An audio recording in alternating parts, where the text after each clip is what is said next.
The following program is underwritten by Barlow's Clam Shack, located at 856 Scenic Highway in Bourne.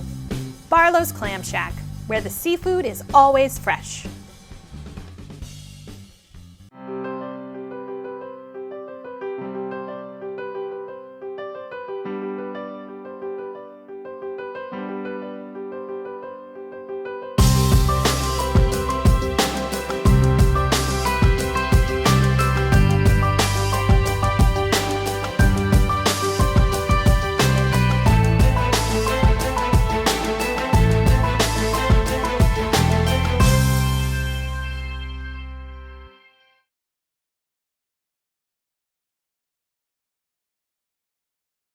Happy New Year and welcome to the January 2025 Bourne Review. I'm Susan Barlow. First for some headline news and announcements. A woman was found alive and floating in the freezing cold waters of the canal on January 9th. Bourne Police, Bourne Fire, the Department of Natural Resources, and the Army Corps of Engineers all responded to the scene. The woman was floating east and far from shore. Bourne police threw ropes toward the woman, but they were too short to reach her, and she was making no effort to come closer to the shore. Bourne Fire and Rescue were getting their survival gear ready in order to enter the water when an Army Corps of Engineers boat came along and scooped her out of the water. She was taken to the Taylor's Point Marina, where an ambulance was waiting. There was some concern that a second person, perhaps a child, might also be in the water, but an investigation revealed that that was not true. Cadets at the Mass Maritime Academy departed on January 11th for their sea term. This is the first sea term aboard their new ship, the Patriot State, which can accommodate 600 cadets. They will visit San Juan, Puerto Rico, Charleston, South Carolina, St. Thomas of the U.S. Virgin Islands, and Tampa, Florida. Sea term is a requirement for all freshmen and sophomore cadets majoring in marine engineering and maritime transportation, and for freshmen majoring in energy systems engineering, along with senior marine transportation and marine engineering majors. Cadets will train on ship operations, deck and engine watches, and emergency drills. On January 11th, the town of Bourne was notified of the potential that the town information technology network had been compromised. The Bourne Police Department and other agencies are investigating this as a criminal matter.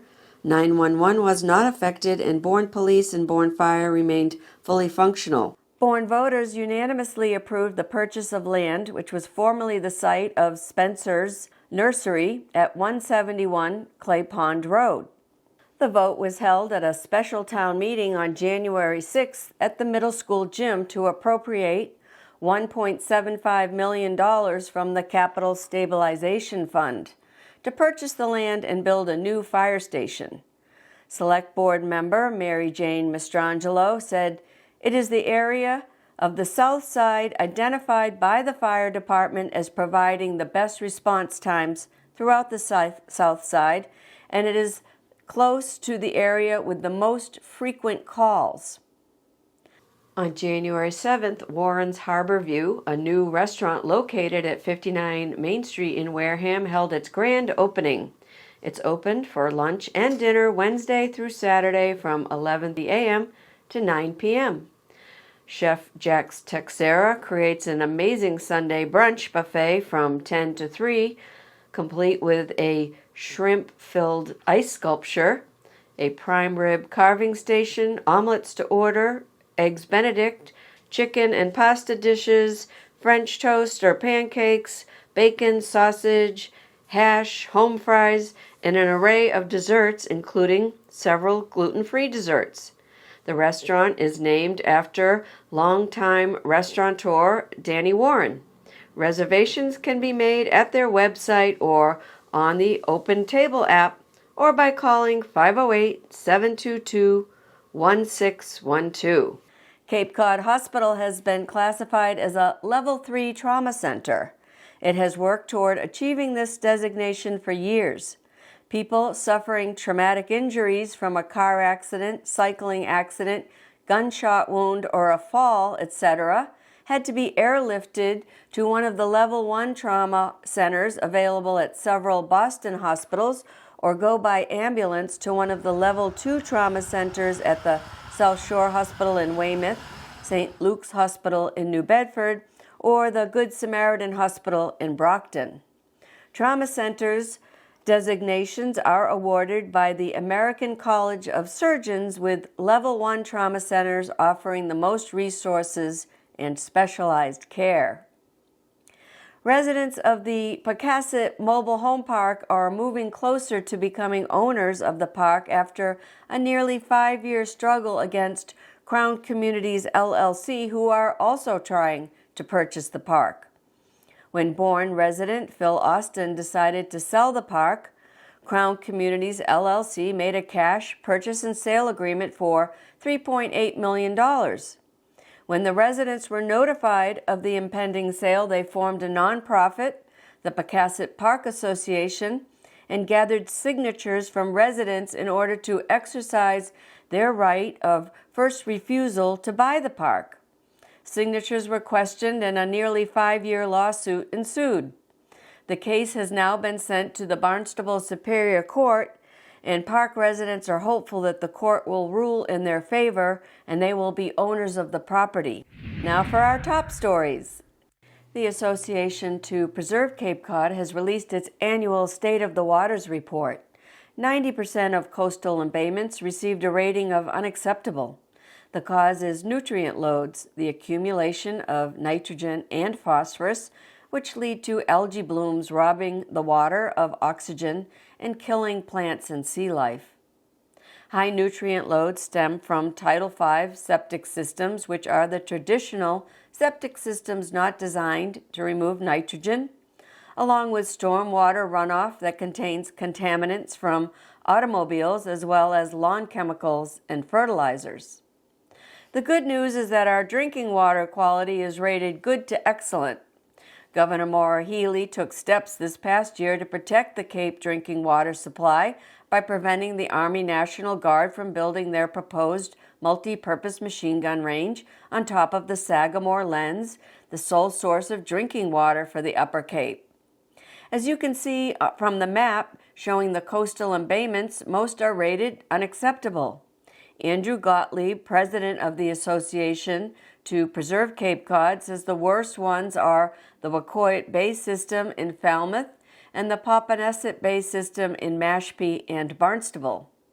All embayments on Nantucket Sound and most in Buzzards Bay have ongoing unacceptable water quality. Since monitoring by APCC began in 2019, the number of embayments with unacceptable water quality has increased. Looking at the map showing ponds on the Cape, you can see that they are in bad shape too.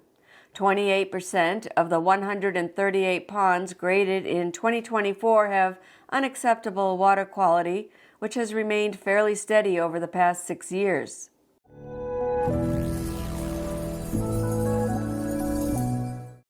Bourne held a joint meeting of the Select Board and the Board of Health on January 7th to present the town's Comprehensive Wastewater Management Plan, known as the CWMP. Bourne's CWMP began in 2021 with environmental partners. Apex Companies has since acquired environmental partners. Apex Companies has offices across the United States with a local office in Hyannis. 3 of the 4 phases of Bourne's CWMP have been completed.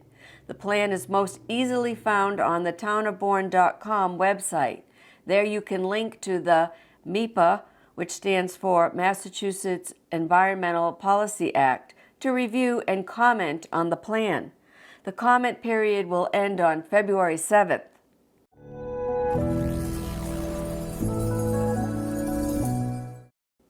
Conservationists and Wampanoag tribal members have voiced arguments against the proposed condominium development at 829 Scenic Highway, the former location of the demolished Jasper's Motel.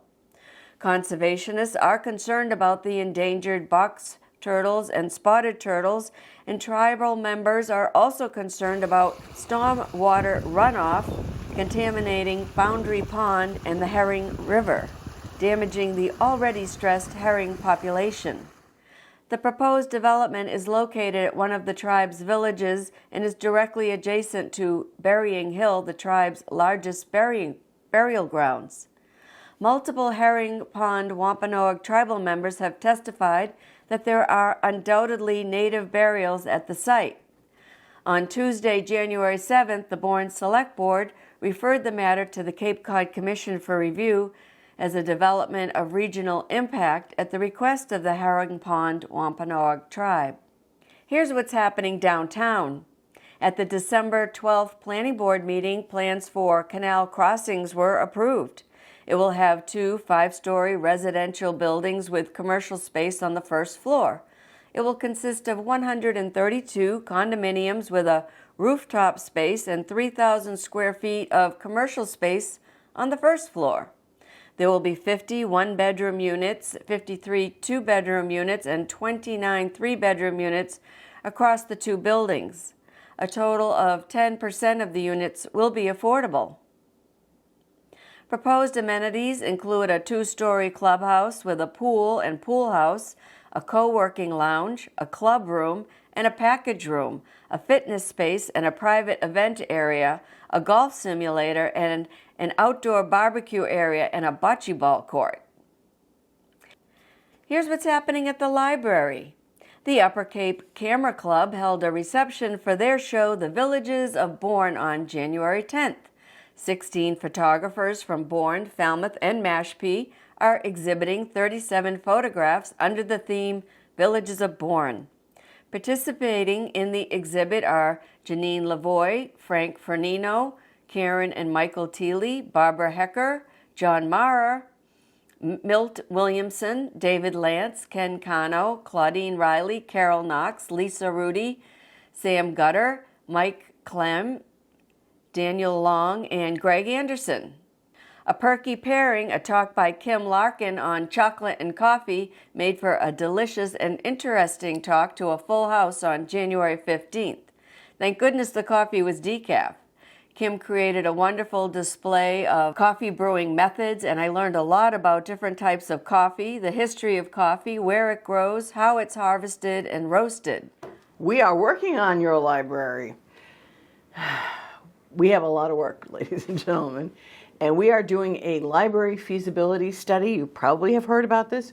We've already now done the survey. We received, over 400 responses, which is really great. That's awesome. Yeah. So we will be releasing the the results of the survey in mid-January or so? Yes. Early to mid-January.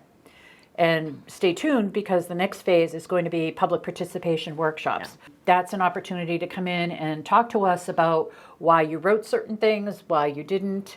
I haven't seen the results, but I know in conversation with people, they didn't realize that we don't have a fire suppression system here. Kind of a little important with all the books. So there's definitely an opportunity to learn a little bit more about why we might need an updated facility, whether it's this one or a different one. It doesn't matter. It's more the whys and what do you want. So This is next step.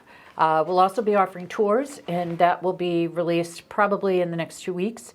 And you can come in and we can give you a tour of what we're thinking, or why it looks nice. It does look nice, but these are our challenges with trying to have more than one program at a time, or an adult program and a children's program.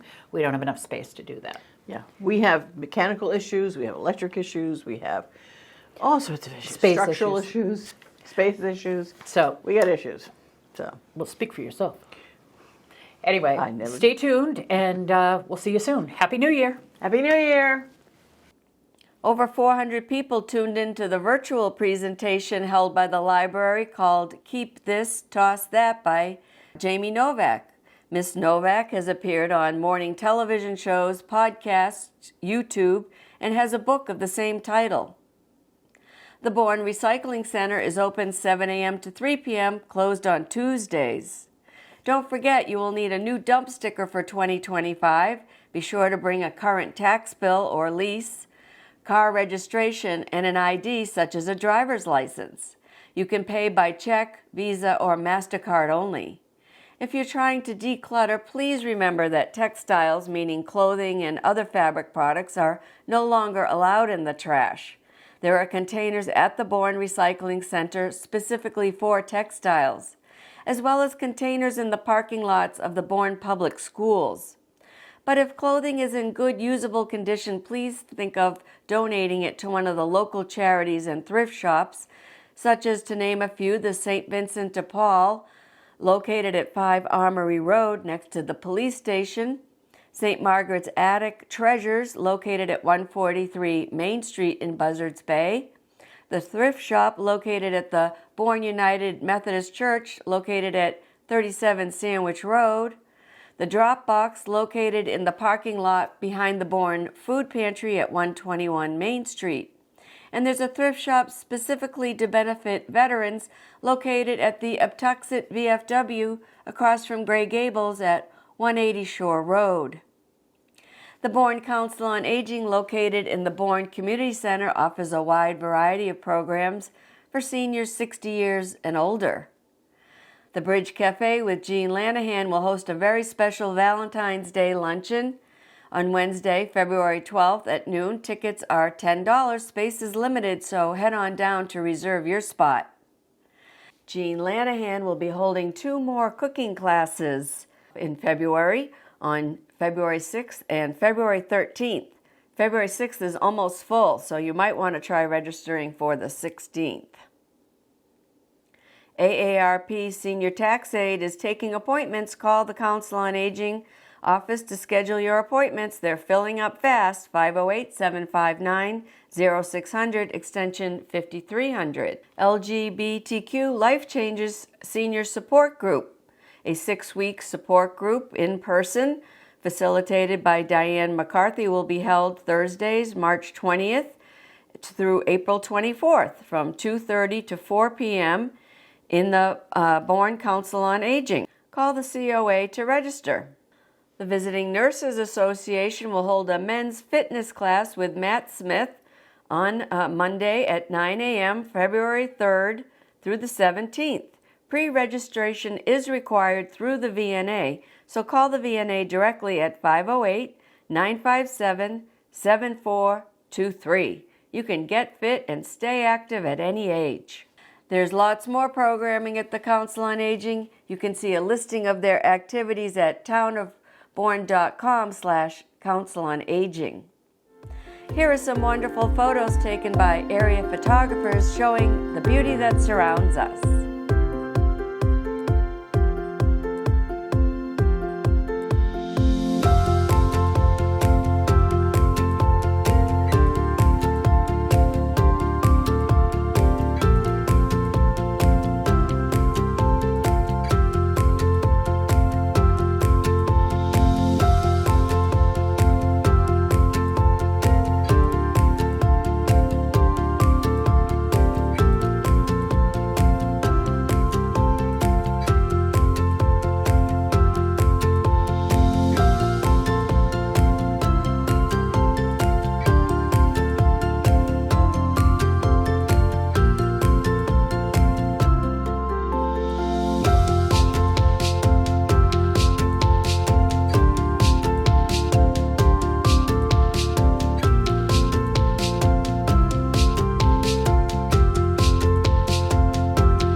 Subscribe to our YouTube channel to keep up to date with what's happening in Bourne.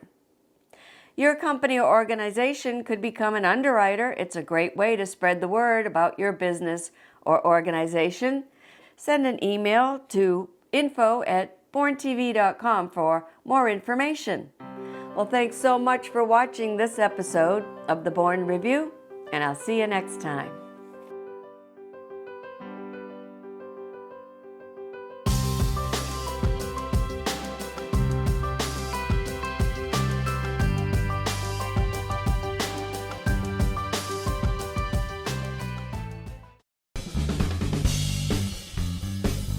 The preceding program was underwritten by Barlow's Clam Shack, located at 856 Scenic Highway in Bourne. Barlow's Clam Shack, where the seafood is always fresh.